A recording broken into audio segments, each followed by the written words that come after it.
السلام علیکم students, I am Amna, your teacher of Islamiat. آج جو ہمارا ٹاپک ہے طہارت و پاکیزگی۔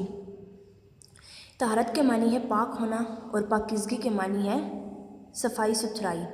طہارت اور پاکیزگی سے مراد ہے کہ نہ صرف جسم، لباس اور ماحول کو پاک صاف رکھا جائے بلکہ اللہ تعالیٰ کی نافرمانی سے بچتے ہوئے ذہن اور روح کو بھی پاک رکھنا انتہائی ضروری ہے۔ اسلام میں طہارت اور پاکیزگی کو بہت اہمیت دی گئی ہے، اور اسی طرح طہارت کے بارے میں قرآن پاک میں بھی ارشاد ہے، اللہ پاک رہنے والوں کو ہی پسند کرتا ہے۔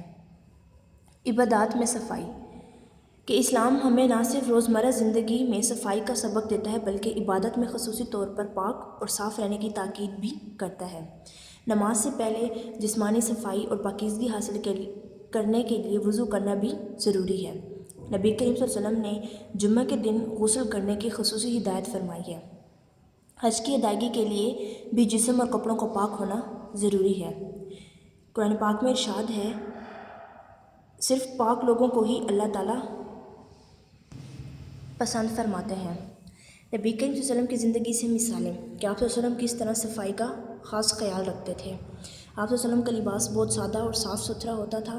آپ صلی اللہ علیہ وسلم دانتوں کی صفائی کا اس قدر خیال رکھتے کہ ہر نماز سے پہلے مسواک کرتے۔ اسی طرح کھانا کھانے سے پہلے اور بعد میں بھی ہاتھ دھوتے۔ آپ صلی اللہ علیہ وسلم سر میں تیل کا استعمال بھی کرتے، غسل فرماتے، داڑھی اور سر کے بالوں میں کنگھی کرتے، سفید لباس پہننا زیادہ پسند فرماتے اور خوشبو بھی لگاتے۔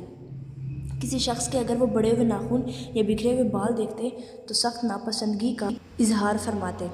ایک مرتبہ آپ صلی اللہ علیہ وسلم کی خدمت میں ایک صحابی رضی اللہ تعالیٰ عنہ اس حالت میں حاضر ہوئے کہ ان کی داڑھی اور سر کے بال بکھرے ہوئے تھے، تو آپ صلی اللہ علیہ وسلم نے صحابہ رضی اللہ تعالیٰ عنہ سے فرمایا کہ اپنے بال درست کر کے آؤ۔ جب صحابی رضی اللہ تعالیٰ عنہ بال درست کر کے آئے تو آپ صلی اللہ علیہ وسلم نے خوشی کا اظہار فرمایا۔ آپ صلی اللہ علیہ وسلم نے فرمایا، کیا تمہاری یہ حالت پہلی حالت سے بہتر نہیں ہے؟ جسم کو پاک صاف رکھنے کے ساتھ ساتھ کپڑوں کو بھی پاک صاف رکھا جائے۔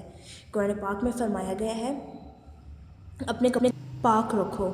گھر، گلی محلہ اور شہر کو صاف ستھرا رکھنا بھی ہم سب کی ذمہ داری ہے۔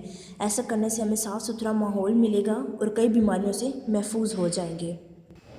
طہارت کے فوائد کہ صاف ستھرا رہنے والوں کو اللہ تعالیٰ پسند کرتا ہے۔ صاف ستھرا رہنے سے عبادت قبول ہوتی ہے۔ طہارت سے صحت اچھی رہتی ہے اور انسان کو صاف ستھرا رہنے کا موقع ملتا ہے۔ دوسرا، صاف ستھرا رہنے سے تھکاوٹ دور ہوتی ہے اور دل کو بھی سکون ملتا ہے۔ صاف ستھرا رہنے سے بہت سی بیماریوں سے ہم محفوظ ہو جاتے ہیں اور اسی طرح ایک صحت مند معاشرہ جنم لیتا ہے۔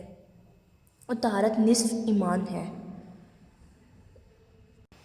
اسٹوڈنٹس، آپ سب نے یہ کام اپنے فرسٹ ٹرم کی نیٹ کاپیز پر کرنا ہے۔ اگر آپ کے فرسٹ سیمسٹر کی کاپیز ختم ہو چکی ہیں تو آپ نے یہ سارا کام رف رجسٹر پر ضرور کرنا ہے اور اس کو یاد بھی کرنا ہے۔ اللہ حافظ۔